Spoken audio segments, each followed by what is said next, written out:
100만 원을 벌면 때로는 120만 원을 쓰게 되기도 하더라고요. 정리하자면 기록을 잘 못하시는 분들은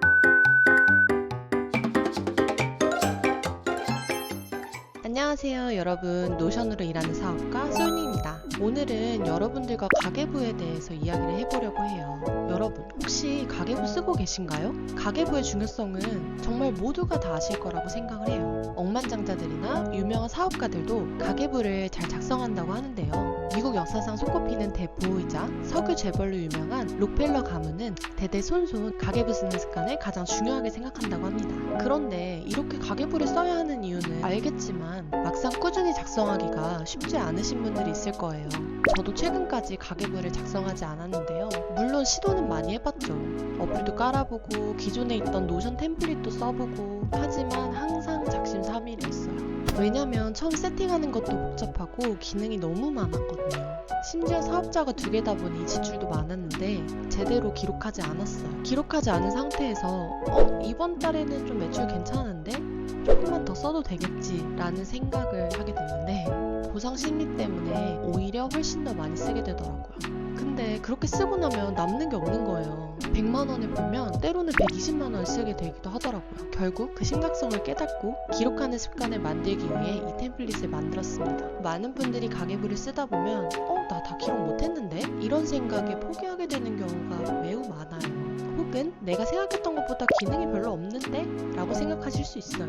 우선 가계부를 써야 하는 진짜 이유를 생각해 봐야 해요.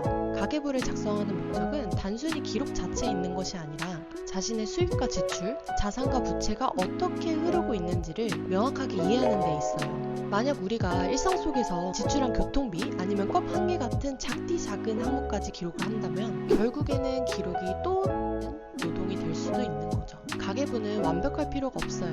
몇 번 빼먹어도 괜찮고 중간에 잠시 멈춰도 괜찮아요. 중요한 건 꾸준히 기록하고 돈의 흐름을 파악하는 습관을 들이는 거예요. 제가 이 템플릿을 만들면서 가장 중요하게 생각한 점은 복잡하지 않게 필요한 것만 기록하자는 거였어요. 오늘 쓴 내용, 금액, 카테고리, 지출 수단만 기록하면 끝! 간단하게 기록 후 이번 달에 얼마를 썼는지, 어떤 카테고리에서 얼마가 나갔는지 확인하는 것만으로도 돈의 흐름을 파악하는 첫걸음을 뗀 셈이죠. 이 단계만 잘해도 부자로 가는 길에 한 걸음 더 가까워진다고 생각을 합니다. 그리고 가계부를 작성할 땐 종이 가계부보다 디지털 가계부를 작성하시는 게 훨씬 편리해요.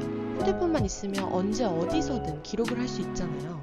특히 제가 만든 노션 템플릿을 이용하시면 누구나 클릭 몇 번으로 쉽게 기록을 하실 수 있거든요. 복잡한 엑셀 파일을 만들 필요도 없고 간편하게 필요한 기능만 자동으로 정리가 되니까 훨씬 편하죠. 정리하자면 기록을 잘 못하시는 분들은 가계부를 복잡하게 쓰려고 하지 마시고 짧고 간단하게 디지털로 쉽게 기록하는 것이 핵심이에요.